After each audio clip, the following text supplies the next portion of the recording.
الحمد للہ رب العالمین والصلاة والسلام علی سید المرسلین اما بعد فاعوذ باللہ من الشیطان الرجیم بسم اللہ الرحمن الرحیم قال اللہ تبارک و تعالی فی القرآن المجید والفرقان الحمید ان اللہ مع الصابرین آمنت باللہ صدق اللہ العظیم وبلغنا رسول النبی الامین الکریم ونحن على ذلك لمن الشاهدين والشاكرين والحمد لله رب العالمين. آئیے اور آپ نہایت عقیدت و محبت کے ساتھ ساری کائنات کے مرکز عقیدت روحی فدا جناب محمد رسول اللہ صلی اللہ تعالی علیہ وسلم کی مقدس بارگاہ میں درود و سلام کا نذرانہ پیش کریں. پڑھیے اللہم صلی علی سیدنا و مولانا محمد وبارک وسلم صلاۃ و سلام علیک یا رسول اللہ صلی اللہ تعالی علیہ وسلم. حضرات محترم، آج کی مبارک محفل بیادگار شہدائے کربلا منعقد ہے. کچھ دیر کے لیے میں آپ کے سامنے حاضر ہوں. پھر اس آج کے عظیم اور نورانی محفل کے مقرر خصوصی استاد گرامی حضرت علامہ مولانا مبارک حسین صاحب استاد الجامعۃ الاشرفیہ تشریف فرما ہے. ان کے خطاب نایاب سے آپ کو محظوظ ہونا ہے. آئیے امام حسین رضی اللہ تعالی عنہ کی بارگاہ میں آپ کے منقبت کے چند اشعار پیش ہیں کہ ہو سکے تو لائیے دو جہاں میزان میں، ہو سکے تو لائیے دو جہاں میزان میں نے ایک سجدہ زمین کربلا سے لے لیا. بے شک بے شک یہ ایک سجدہ ہے جسے تو گراں سمجھتا ہے، یہ ایک سجدہ ہے جسے تو گراں سمجھتا ہے. یہ ہزار سجدوں سے دیتا ہے آدمی کو نجات، یہ ہزار سجدوں سے دیتا ہے آدمی کو نجات. اس کی تعریف میں الفاظ بھی کم پڑ جائیں، اس کی تعریف میں الفاظ بھی کم پڑ جائیں. جس کے ایک سجدہ نے تلوار سے باتیں کی ہیں، جس کے ایک سجدہ نے تلوار سے باتیں کی ہیں. شاہ ہست حسین، بادشاہ ہست حسین، دین ہست حسین، دین پناہ ہست حسین. سرداد نہ داد دست در دست یزید، حقہ کی بنائے لا الہ ہست حسین. عزیزان ملت اسلامیہ، آج کی اس مبارک محفل میں آپ کے سامنے مابعد کربلا امام حسین کے قاتلین کا انجام کیا ہوا مختصر سے بات آپ کے سامنے رکھنے کی کوشش کر رہا ہوں. اس سے پہلے تمہیدی طور پر ایک گفتگو سماعت کر لیں کہ اللہ رب العزت نے مخلوق کی ہدایت کے لیے کم و بیش 1,24,000 انبیاء کرام کو دنیا میں مبعوث فرمایا.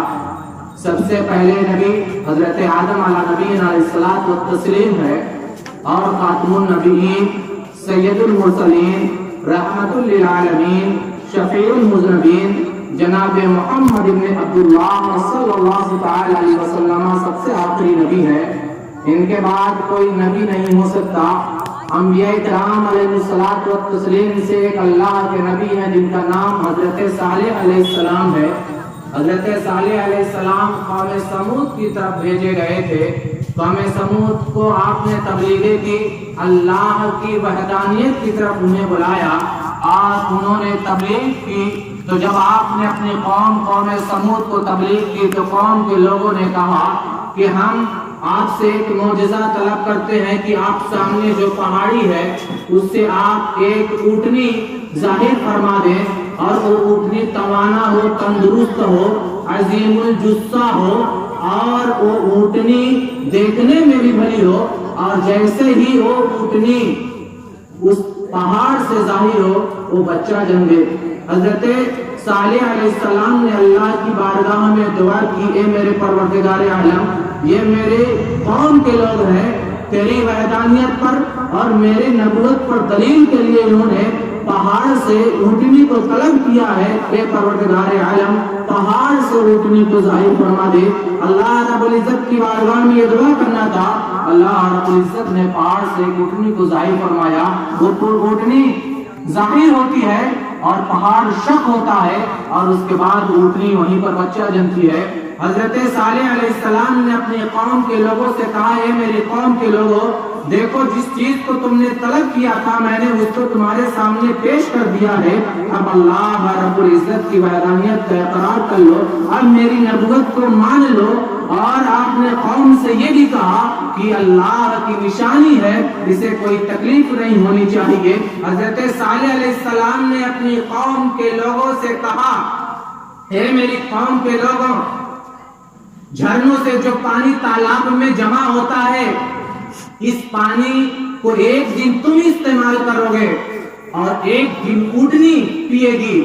چنانچہ قوم کے لوگوں نے آپ کی باتوں کو مان لیا اور چند دنوں تک یہ معاملہ چلتا رہا۔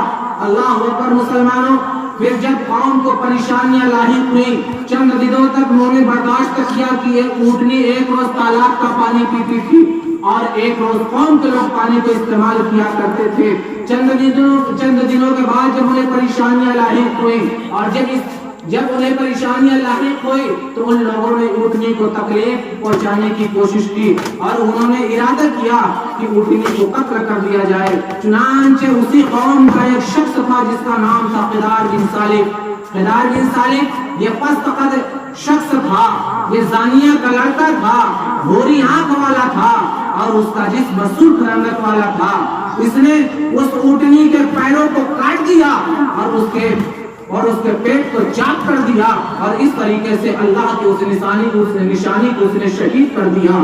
اللہ رب العزت اس نشانی کو جب قوم کے لوگوں نے قتل کر دیا تو اللہ رب العزت کا عذاب آتا ہے، اور حضرت صالح علیہ السلام انہیں منع کرتے رہے کہ اللہ کی نشانی ہے، یہ اللہ کی نشانی ہے، اسے تم شہید نہ کرو، تم انہیں قتل نہ کرو۔ لیکن وہ لوگ اس سے باز نہیں آیا، اس نے اونٹنی کے پیروں کو کاٹ دیا اور اس کے پیٹ کو چاک کر دیا، اور اللہ رب العزت کا ایک عذاب آتا ہے، ایک چنگاڑ آتی ہے جس سے ان کے مکانات ڈھا پڑتے ہیں اور وہ گھٹنوں کو بل زمین پر آ جاتے ہیں اور سب کی سب ہلاک کر دیے جاتے ہیں۔ عزیزان ملت اسلامی، یہاں پر ایک بات سمجھنے کی ضرورت ہے کہ اللہ کے نبی کی ایک اونٹنی تھی جس کو قوم کے لوگوں نے ہلاک کیا تو اللہ رب العزت نے ان پر اپنا عذاب نازل فرمایا اور پوری قوم کو تباہ و برباد کر دیا۔ تو ذرا سمجھنے کی بات ہے، کربلا کے میدان میں امام حسین اور ان کے رفقا کو، اہل بیت کو، جو نبی کی آل سے ہے، نبی کی اولاد سے ہے، جب انہیں شہید کیا گیا ہوگا تو مسلمانوں ذرا بتاؤ وہ اللہ کے عذاب سے کیسے محفوظ رہ سکتے ہیں، وہ اللہ کے عذاب سے کیسے بچ سکتے ہیں؟ چنانچہ تاریخ یہ بتاتی ہے کہ کربلا کے واقع ہونے کے بعد جب عبد الملک تخت نشین ہوتا، اس کے زمانے میں مختار بن عبید صاحبی نامی شخص تھا جو دعوی حکمرانی کرتا ہے اور کوفہ کا گورنر بن جاتا ہے، کوفہ کی حکومت اسے حاصل ہوتی ہے۔ اس نے لوگوں سے کہا کہ حضرت امام حسین کے جو قاتلین ہیں میں انہیں زمین پر چلنے پھرنے نہیں دوں گا، بلکہ میں انہیں ایک ایک کر کے قتل کر دوں گا۔ اور اس نے یہ قسم کھائی کہ اگر میں ایسا نہ کر سکوں تو اللہ اور اس کے رسول کی مجھ پر لعنت ہو۔ اور اس نے لوگوں میں اعلان کر دیا کہ کربلا کے میدان میں امام حسین کے مقابلے میں جتنے لوگ شریک ہوئے تھے ان کے نام اور پتے بتائے جائیں۔ چنانچہ لوگوں نے نام اور پتہ بتانا شروع کیا۔ مختار بن عبید صاحبی ان کو گرفتار کرتا اپنے سپاہیوں کے ذریعے اور انہیں قتل کر دیتا اور سولیوں پر چڑھا دیتا۔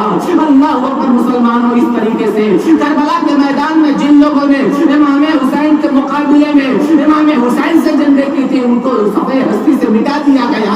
ابن سعد کا بھی نمبر آتا ہے. ایک روز اسی دربار میں مختار بن عبید ثقفی نے کہا کہ آج میں اس شخص کو قتل کروں گا, میں اس شخص کو قتل کرنے والا ہوں جس سے تمام مومنین اور تمام فرشتے خوش ہو جائیں گے. اسی دربار میں ایک شخص تھا جس کا نام تھا حیثم بن اسود نخعی. وہ ابن سعد کا جان پہچان والا تھا. وہ مختار عبید ثقفی کے پاس سے اٹھتا ہے اور اٹھنے کے بعد اپنے گھر جاتا ہے. اپنے گھر جانے کے بعد اپنے بیٹے سے کہتا ہے کہ میرے بیٹے ابن سعد کے پاس میرا یہ پیغام پہنچا دو کہ مختار بن عبید ثقفی اسے قتل کر دے گا, وہ اپنی حفاظت کا انتظام کر لے. لیکن ابن سعد اس خوش فہمی میں مبتلا تھا کہ مختار بن عبید ثقفی جب وہ خروج کر رہا تھا, جب وہ سلطنت کو حاصل کر رہا تھا, اپنا دبدبا جما رہا تھا, جب کوفہ کی سرزمین پر قابو پا رہا تھا, اس وقت ابن سعد سے اس کے تعلق بڑے اچھے تھے. اس وقت ابن سعد سے اس کے مراسم بہت اچھے تھے. اس بنیاد پر اس نے حسن ابن سعد نخعی کے بات پر غور نہیں کیا. صبح کا وقت ہوتا ہے, ابن سعد نے اپنے ایک کارندے کو بھیجا. مختار بن عبید ثقفی نے ابن سعد کے پاس اپنے ایک کارندے کو بھیجا کہ ابن سعد کو بلا لیا جائے. ابن سعد نے اپنے بیٹے حفصہ کو بھیجا, اور حفصہ کو جب بھیجا تو جب وہ مختار بن عبید ثقفی کے دربار میں آتا ہے تو مختار بن عبید ثقفی نے اس سے پوچھا کہ یہ بتاؤ کہ تمہارا باپ کہاں ہے. تو اس کے بیٹے حفص نے کہا کہ میرا باپ گوشہ نشینی اختیار کر لیا ہے, وہ خلوت نشین ہو گیا ہے. مختار بن عبید ثقفی کہتا ہے کہ جب معاملہ یہی ہے تو رے کی حکومت تھی اس کا مطالبہ کہا گیا. اس رے کی حکومت کے لالچ میں تمہارے باپ ابن سعد نے کربلا کے میدان میں امام حسین سے مقابلہ کیا ہے. جب امام حسین سے اس نے مقابلہ کیا اور تو اس وقت خلوت نشینی کیوں اختیار نہیں کیا, اس وقت وہ تنہائی کیوں نہیں اختیار کرتا ہے. چنانچہ اس نے اپنے ایک کارندے کو بھیجا, اس نے کہا کہ ابن سعد کے سر قلم کر کو لاؤ. چنانچہ وہ شخص جاتا ہے اور ابن سعد کے سر کو قلم کر دیتا ہے اور اپنے دامن میں چھپا کر وہ مختار بن عبید ثقفی کے دربار میں آتا ہے. ابن سعد کا لڑکا حفصہ مختار بن عبید ثقفی کے سامنے ہے. مختار بن عبید ثقفی نے حفصہ سے پوچھا کہ یہ بتاؤ یہ کس کا سر ہے. تو مختار بن عبید ثقفی کے سامنے ابن سعد کے بیٹے حفصہ نے کہا کہ یہ میرے باپ کا بیٹا ہے. اب اس کے بعد جینے کا کیا مطلب ہے, اس کے بعد زندگی کا کیا مطلب ہے. مختار بن عبید ثقفی نے کہا کہ اب تمہیں جینے بھی نہیں دیا جائے گا. چنانچہ اسی بھرے دربار میں مختار بن عبید ثقفی نے ابن سعد کے بیٹے حفصہ کو بھی قتل کر دیا. اس کے بعد جب باری آئی خولی بن یزید کی, یہ خولی بن یزید وہ بدبخت انسان ہے, یہ وہ بد نصیب انسان ہے جس نے کربلا کے میدان میں امام حسین کے سر کو تن سے جدا کیا تھا. جب یہ پتہ بتایا گیا کہ خولی بھی اس جنگ میں شریک تھا, امام حسین کے مقابلے میں تھا. اللہ اکبر مسلمانوں, مختار بن عبید ثقفی نے اپنے کارندوں کو بھیجا, اپنے سپاہیوں کو بھیجا, اور بھیجنے کے بعد اس نے جب بھیجتا ہے اور وہ لوگ اس کے گھر کا محاصرہ کر لیتے ہیں. جب خولی کو یہ معلوم ہوتا ہے کہ میرے گھر کو محاصرہ کر لیا گیا ہے تو اپنی بیوی سے یہ کہتا ہے کہ اگر تم سے یہ پوچھیں گی تمہارا شوہر کہاں ہے تو یہ کہہ دینا کہ وہ گھر پہ نہیں ہے, اپنے لا علمی کا اظہار کر دینا. اللہ اکبر مسلمانوں, جب اس کے مختار بن عبید ثقفی کے سپاہی اس کی بیوی سے پوچھتے ہیں کہ تیرا شوہر کہاں ہے, تیرا شوہر کہاں ہے, تو خولی کی جو بیوی تھی اس نے زبان سے تو کچھ نہیں کہا, لیکن اس نے ہاتھ کے اشارے سے بتا دیا کہ فلاں جگہ میرا شوہر چھپا ہوا ہے, گھر کے اس حصے میں چھپا ہوا ہے. خولی کی جو بیوی تھی وہ بھی اپنے شوہر کے مخالف ہو گئی تھی اس وقت سے, جب سے اس نے امام حسین کا سر تن سے جدا کیا تھا. چنانچہ مختار بن عبید ثقفی کے جو فوجی تھے خولی کو جا کے پکڑتے ہیں, اور پکڑنے کے بعد اس کو مختار بن عبید ثقفی کے دربار میں پیش کرتے ہیں. سیرت نگاری تاریخ مورخ یہ بتاتا ہے کہ اس وقت مختار بن عبید ثقفی کوفہ کی سیر کے لیے نکلا تھا. راستے میں خولی کو پیش کیا جاتا ہے. مختار بن عبید ثقفی نے خولی کے تمام گھر والوں کو بلایا اور سرے عام اس نے اسے قتل کر دیا, اور اس وقت تک وہاں پر کھڑا رہا جب تک کہ اس کی لاش کو اس نے جلا نہیں دیا. اس کی لاش کو جلنے کے وقت تک تک وہ وہاں پہ کھڑا رہا. اس کے بعد نمبر آتا ہے مسلمانوں شمر کا. یہ شمر ہے جس نے امام حسین کی شہادت میں حصہ لیا تھا. جب شمر کو یہ معلوم ہوا کہ مختار بن عبید ثقفی قاتلان حسین کا بدلہ لے رہا ہے, ایک ایک کو چن چن کر مار رہا ہے, ایک ایک کو تلاش کر کے مار رہا ہے, ایک ایک کو ڈھونڈ کر اپنے دربار میں لا رہا ہے, اور لانے کے بعد اسے کیا تو سولی پہ چڑھا دیتا ہے یا اسے قتل کر دیتا ہے. اور وہ کوفہ جب یہ سنتا ہے اور یہ معلوم اسے ہوتا ہے تو کوفہ کی سرزمین کو چھوڑ کر بھاگتا ہے, اور جب وہ بھاگتا ہے تو پاس کے ہی گاؤں میں پناہ لیتا ہے. مختار بن عبید ثقفی کو یہ معلوم ہو گیا کہ شمر کوفہ کو چھوڑ کر کے بھاگنے کی کوشش کر رہا ہے. مختار بن عبید ثقفی نے اپنے سپاہیوں کو بھیجا, اپنے کوتوال ابو عمرہ کو بھیجا, اور اس کے ساتھ فوجیوں کا کچھ دستہ تھا. جا کر انہوں نے اس گاؤں میں اس گھر کا محاصرہ کیا جس میں شمر پناہ لیے ہوئے تھا, اور اس کے بعد رات کے تنہائی میں اسے گرفتار کیا جاتا ہے اور وہیں پر اسے قتل کر دیا جاتا ہے. حضرت فقیہ ملت مفتی جلال الدین علیہ رحمۃ الرضوان نے خطبات محرم میں بیان فرمایا ہے کہ شمر کے قتل کرنے کے بعد اس کے لاش کو کتوں کے حوالے کر دیا تھا, اور اس کے بعد کتوں نے نوچ کر اسے ختم کر دیا تھا. اللہ اکبر مسلمان, اس طرح سے شمر بھی ہلاک کر دیا جاتا ہے. اور اس کے بعد ہرملہ بن کاہل کا نمبر آتا ہے جس نے حضرت علی اصغر کی حلقوم میں تیر چلایا تھا, اور اس کے تیر کی وجہ سے حضرت علی اصغر شہید ہوئے تھے. اللہ اکبر مسلمانوں, حضرت علی اصغر رضی اللہ تعالیٰ عنہ کی شہادت کا منظر, وہ منظر جس کو آپ سماعت کرتے ہیں, جب یہ مختار بن عبید ثقفی کو معلوم ہوتا ہے کہ یہ ہرملہ بن کاہل نے حضرت علی اصغر کو تیر چلایا تھا اور اس کی وجہ سے وہ شہید ہوئے تھے. اس نے ہرملہ بن کاہل کے بارے میں بھی حکم دیا کہ اسے گرفتار کیا جائے, اور گرفتار بھی کیا گیا. اور جب مختار بن عبید ثقفی کے دربار میں پیش کیا گیا تو اس نے یہ حکم دیا کہ جس طریقے سے اس نے علی اصغر پر تیر چلایا تھا اسی طریقے سے اسے بھی تیر چلا کر کے اس کے حلقوم کو, اس کے گردن کو چھید دیا جائے. چنانچہ بڑے دربار میں اسے تیر کے ذریعے زخمی کر کے اسے قتل کر دیا گیا, اسے ہلاک کر دیا گیا. اور پھر 10ویں محرم الحرام کا وہ مہینہ بھی آتا ہے, سن 67 ہجری ہے, 10 محرم الحرام ہے, اور موصل کی سرزمین ہے. ابن زیاد 30,000 لشکر لے کر کے موصل کی سرزمین پر پڑاؤ کرتا ہے. نہر فرات کا 10 محرم الحرام کا دن ہے.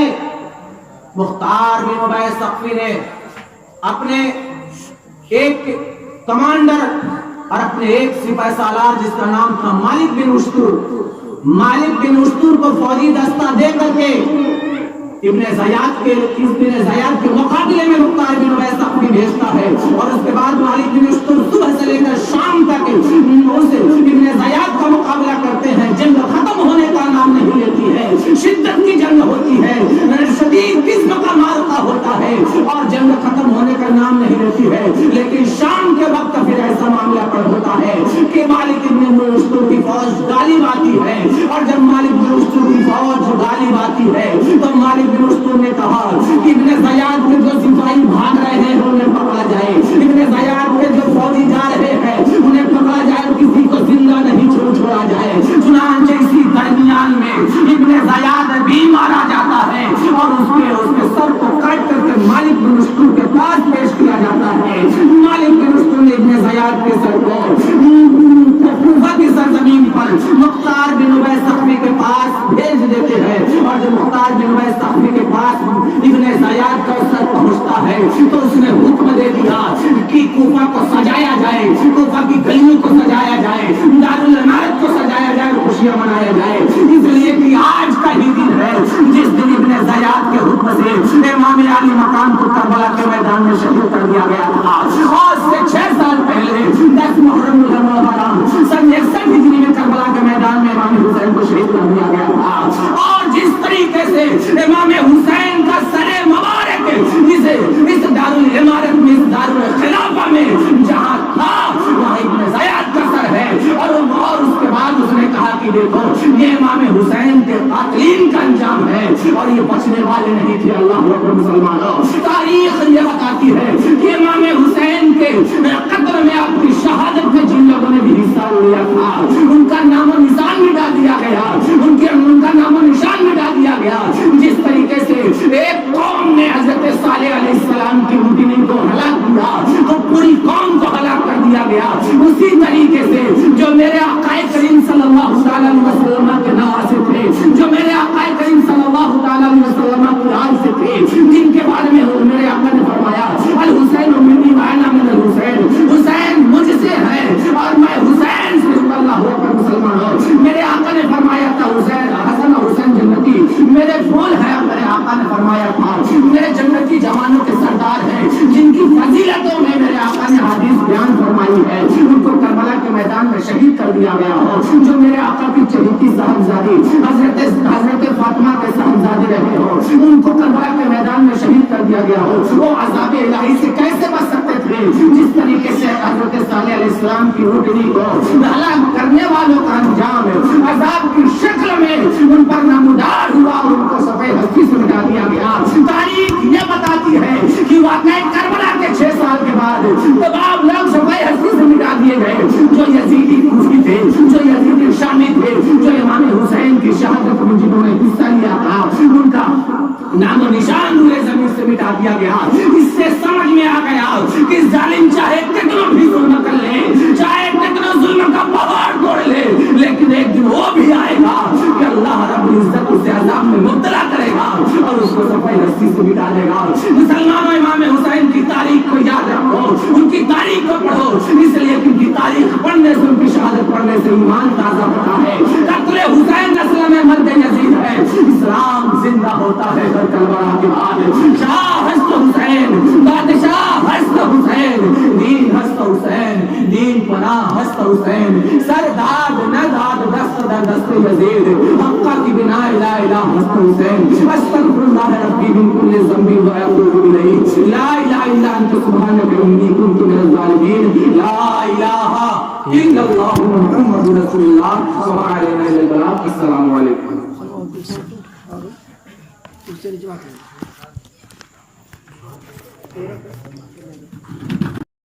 الحمدللہ.